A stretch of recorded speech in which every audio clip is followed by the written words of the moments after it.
नमस्कार दोस्तों। Class 10th का जो बोर्ड एग्ज़ाम का पेपर हुआ था उसका मैं आपको संपूर्ण हल दे रहा हूँ। ठीक है, तो अपने अपने मिला लेना और मेरे हिसाब से आप लोगों का अच्छा हुआ होगा पेपर। तो पहला क्वेश्चन हमारा था कि 105 का निखिलम विधि द्वारा वर्ग करना था। तो देखो, इसमें सबसे पहले हमारा जो हल था वो संख्या प्लस विचलन ओब्लिक विचलन का स्क्वायर। तो संख्या हमारी है 105, तो यहाँ 105 प्लस विचलन हो जाएगा। देखो, इसमें हमारा आधार हो जाएगा 100 और विचलन हो जाएगा हमारा 5। विचलन हो जाएगा 5, तो यहाँ 105 प्लस विचलन हमारा आ जाएगा 5 और ओब्लिक विचलन का स्क्वायर यानी 5 का स्क्वायर। तो सबसे पहले देखेंगे हम 105 प्लस 5 कितना होगा 110 और ओब्लिक 5 का वर्ग यानी 25। अब यहाँ हमें देखना है कि आधार में कितने जीरो हैं। हमारे 2 हैं, तो 2 अंक इधर रह जाएंगे हमारे 25 और 110। ये तुम्हारा आंसर हो जाएगा पहला क्वेश्चन। दूसरा क्वेश्चन है हमारा 2x प्लस 2 बराबर 7x प्लस 2। इसमें हमें x का मान ज्ञात करेंगे। तो देखो, 2 पहले कोष्टक को हल करेंगे, 2 को x से मल्टीप्लाई करेंगे 2x प्लस फिर 2 को 2 से मल्टीप्लाई करेंगे 4। उसके बाद 7 को x से मल्टीप्लाई करेंगे 7x, उसके बाद प्लस 7 को 2 से मल्टीप्लाई करेंगे 14। अब देखो, x का एक साइड कर लेंगे, बाकी अंक गणित की संख्या एक साइड कर लेंगे। तो यहाँ 2x 7x इधर आएगा तो माइनस के 7x बराबर 14, इधर हो जाएगा माइनस के 4। यहाँ हो जाएगा माइनस का 5x, इधर हो जाएगा 10 और x की वैल्यू आ जाएगी हमारे पास 10/2 यानी माइनस के 2 आंसर आ जाएंगे। तीसरा क्वेश्चन है दो संख्याओं का आपको गुणनफल दे रखा है। दो संख्याओं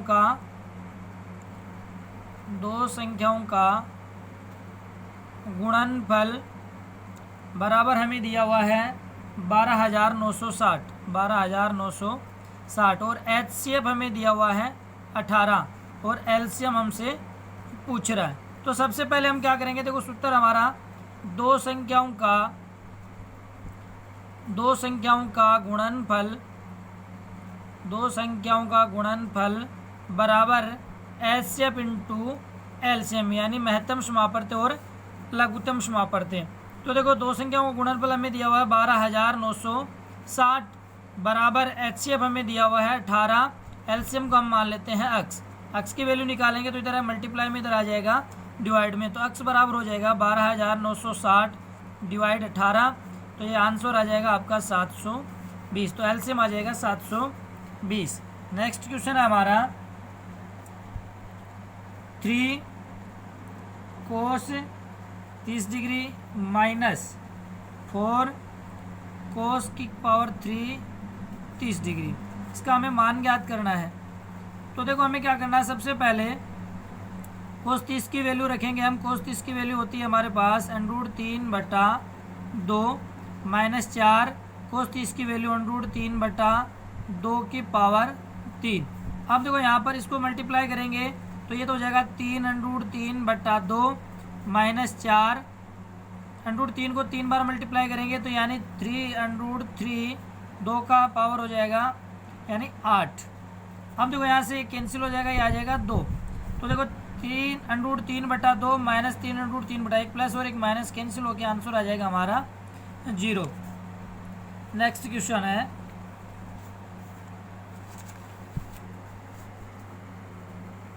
क्वेश्चन नंबर हमारा है 5। इसमें दिया हुआ हमें सेक 36 डिग्री बट्टा हमें दिया हुआ है cosec 54 degree minus sec 54 degree बट्टा कोसेक 36 डिग्री का हमें मान ज्ञात करना। तो सबसे पहले देखो, हम क्या करेंगे, यानी एक वैल्यू चेंज करेंगे, इन दोनों में से एक वैल्यू चेंज कर लेते हैं। तो मैं इसको लिख लेता हूँ सेक 90 माइनस 54 डिग्री, क्योंकि ये 36 है, ये वैल्यू हमारी सेम की सेम रहनी चाहिए। उसके बाद देखो, यहाँ पर कोसेक 54 डिग्री माइनस सेक 54, इन दोनों में से हम एक की वैल्यू चेंज करेंगे तो इसमें हम करेंगे देखो सेक 90 माइनस 36 डिग्री बट्टा कोसेक 36 डिग्री। अब देखो सेक 90 माइनस थीटा क्या होता है कोसेक थीटा, तो ये आ जाएगा कोसेक थीटा की वैल्यू आ जाएगी 54, नीचे कोसेक 54 डिग्री, उसके बाद minus sec 90 minus theta cosec 36 degree बट्टा कोसेक 36 डिग्री, एक माइनस एक यानी वैल्यू आ जाएगी हमारे पास 0। देखो क्वेश्चन नंबर 6 हमारा है किसी त्रिभुज के शीर्ष से समदूरस्थ बिंदु का नाम लिखिए या बिंदु को बताइए। तो देखो सबसे पहले समदूरस्थ यानी ये हमारा एक त्रिभुज है, इसमें ए बी सी, यहाँ से यानी तीनों से क्या होना चाहिए समान दूरी पर कोई बिंदु है ओ, तो इसको हम मानेंगे यानी ये क्या हो जाएगी हमारी त्रिज्या हो जाएगी, और इसके बाहर अगर वर्त खींचेंगे तो ये बिंदु हमारा क्या हो जाएगा परिकेंद्र हो जाएगा। तो इसका समदूरस्थ जो बिंदु होगा वो होगा परिकेंद्र। समदूरस्थ का इसका आंसर हो जाएगा हमारा परिकेंद्र। उसके बाद क्वेश्चन नंबर हमारा है 7, हमें दिया हुआ है कि एक त्रिज्या दी हुई है वर्त की 5 सेंटीमीटर, और हमें दिया हुआ है एक वर्त के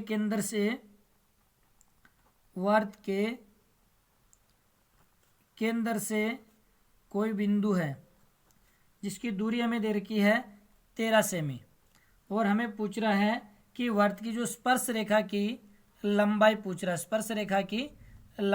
रहा है, तो हम देखेंगे देखो ये हमारा एक वर्त हो गया, केंद्र ये ओ है, इसका ओ केंद्र से यहाँ पर हम मान लेते हैं पी बिंदु है जिसकी दूरी है 13 सेंटीमीटर, और ये हमारी क्या है वर्त की त्रिज्या जिसकी हमें दे रखी है 5 सेंटीमीटर। अब इस बिंदु से हमें ऐसे स्पर्श रेखा खींचेंगे तो ये हम बिंदु को नाम दे देते हैं हम एम।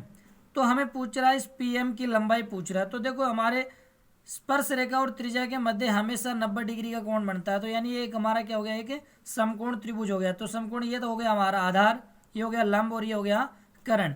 तो देखो हमारे पास पाइथागोरस में क्या कहते हैं कर्ण स्क्वायर बराबर आधार स्क्वायर प्लस लंब स्क्वायर। कर्ण हमारे पास वैल्यू दे रखी है 13, तो 13 का वर्ग बराबर आधार हमें पूछ रहा है यानी पी एम का स्क्वायर प्लस लंब हमारे पास है 5 का स्क्वायर।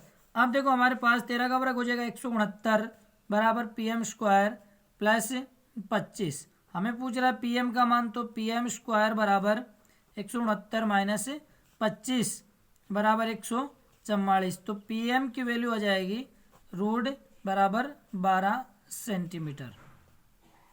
इसके बाद दे रखा है हमें क्वेश्चन नंबर 8। क्वेश्चन नंबर 8 में हमें कह रहा है एक पासे को फेंकने से 4 से छोटा अंक आने की, यानी एक पासे में फलक होते हैं 6, यानी एक पासे में 6 फलक होते हैं, और ये कह रहा है कि 4 अंक से छोटे अंक आने की प्रायिकता पूछ रहा है, छोटे अंक आने की प्रायिकता पूछ रहा है हमसे, छोटे अंक आने की प्रायिकता। तो इसके लिए हम क्या करेंगे देखो जैसे फलक होगा 1 2 3 4 5 और 6, तो 4 से छोटे अंक कितने हो गए 1 2 3। तो प्रायिकता के लिए हम क्या करते हैं देखो कुल और संभावित प्रायिकता। तो कुल प्रायिकता तो हमारी कितनी हो जाएगी टोटल 6 हो जाएगी, और संभावित आने की यानी 4 से अंक छोटे अंक एक भी आ सकता है 2 3, तो कितने अंक हो गए हमारे 3। तो इनको काटेंगे तो हमारे पास क्या आ जाएगी 1/2 इसकी प्रायिकता आ जाएगी। अगला है क्वेश्चन नंबर हमारा 9, ये कह रहा है कि पीयूसी का फुल फॉर्म, तो पीयूसी का फुल फॉर्म हो जाएगा हमारा प्रदूषण नियंत्रित प्रमाण पत्र या पोल्यूशन अंडर कंट्रोल सर्टिफिकेट। उसके बाद हमारा क्वेश्चन नंबर है 10, जिसमें कह रहा है कि एक कार पहला सिग्नल 3 मिनट में, दूसरा सिग्नल 6 मिनट में, और तीसरा सिग्नल 9 मिनट में पार करती है तो 13वां सिग्नल पार करने में कितना समय लेगी। तो इसके लिए देखो हमें सबसे पहले क्या करना होगा कि हमें दे रखा है A1 की वैल्यू दे रखी है 3, A2 की वैल्यू दे रखी है हमें 6 और A3 की वैल्यू दे रखी है हमें 9। तो हमें देखो A बराबर A plus n-1 into D. तो A हमारा क्या हो जाएगा 3 प्लस 13वां पद पूछ रहा है यानी 13 माइनस 1, उसके बाद इंटू डी डिस्टेंस हो जाएगा हमारा 3 6 9 यानी 3 का चल रहा है। तो यहाँ हो जाएगा 3 प्लस 12 इंटू 3 36 प्लस 3 यानी 39 मिनट। 13वां सिग्नल पार करने में उसको कितना समय लगेगा? 39 मिनट लगेगा। क्वेश्चन नंबर हमारा है 11 जो कह रहा है 14,885। अब ये संख्या हमारे पास 14,885 भाग लगाना है 123 का और ये करना है सूत्र प्रावर्तित विधि द्वारा। तो देखो हमें सबसे पहले क्या करेंगे, इसको हम लिखेंगे 3 खंड लिखेंगे, पहला, मध्य और तृतीय। अब देखो इसमें हमारा आधार किसके नज़दीक? 100 के नज़दीक हो जाएगा। तो आधार तो हमारा हो जाएगा 100, मुख्य अंक हो जाएगा हमारा 23 और प्रावर्तित अंक हो जाएंगे हमारे -2 और -3। तो देखो इसको सबसे पहले हम लिखेंगे 123, उसके बाद 23 और -2 और -3। मध्य खंड में देखो आधार में कितने जीरो हैं?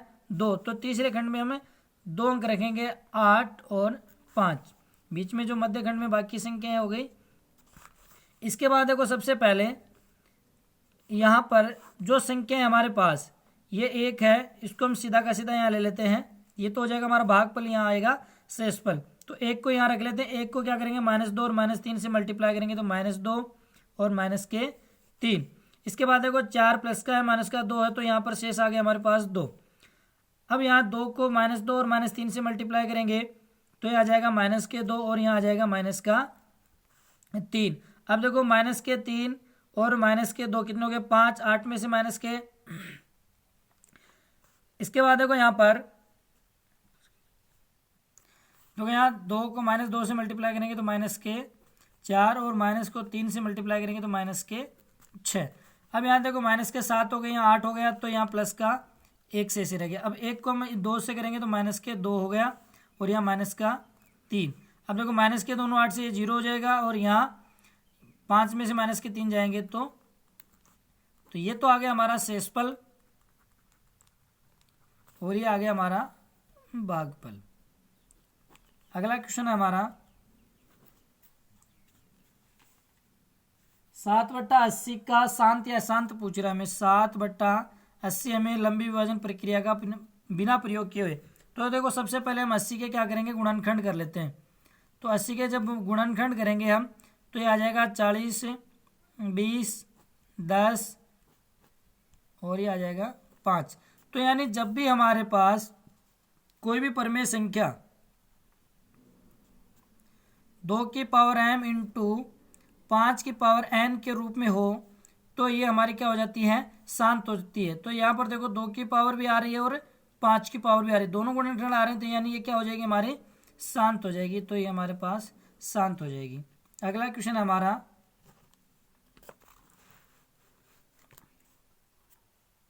एक त्रिज्य खंड की चाप की लंबाई पूछ रहा है, जिसमें हमें त्रिज्या दे रही है, चाप की लंबाई पूछ रहा है और हमें त्रिज्या दी हुई है 14 सेंटीमीटर। तो चाप की लंबाई का सूत्र होता है हमारे पास πr θ/180। तो देखो यहाँ पर पाई की वैल्यू हो जाएगी 22/7, त्रिज्या हमें दे रखी है 14 सेंटीमीटर और थीटा दे रखा है 90 डिग्री। तो यहाँ इसको कैंसिल करेंगे तो 2 हो गया, 7 से 14 कैंसिल करेंगे 2, 2 से 2 कैंसिल, शेष रह गया हमारे पास 22 सेंटीमीटर। तो चाप की जो लंबाई होगी वो हमारे पास आ जाएगी 22 सेंटीमीटर। क्वेश्चन नंबर हमारा 14 है, जिसमें हमें पूछ रहा है कि शंकु का संपूर्ण पृष्ठीय क्षेत्रफल ज्ञात करना है, जिसमें हमें दे रखा है कि उसका व्यास दिया हुआ है हमें 14 सेंटीमीटर। तो देखो हमें शंकु का संपूर्ण पृष्ठीय क्षेत्रफल होता है पाई आर और एल प्लस आर। तो यहाँ इसकी वैल्यू, पाई की वैल्यू हो गई 22/7, व्यास 14 सेंटीमीटर दिया हुआ है, तो त्रिज्या क्या हो जाएगी हमारे पास 7 सेंटीमीटर हो जाएगी, तो त्रिज्या हो जाएगी 7। अब यहाँ पर लंबाई दी हुई है 25 प्लस 7, इसको 7 से 7 कैंसिल करेंगे 22, और ये हो जाएगा इंटू 32। 22 को 32 से मल्टीप्लाई करेंगे तो 704 सेंटीमीटर स्क्वायर आपका शंकु का पृष्ठीय क्षेत्रफल आ जाएगा।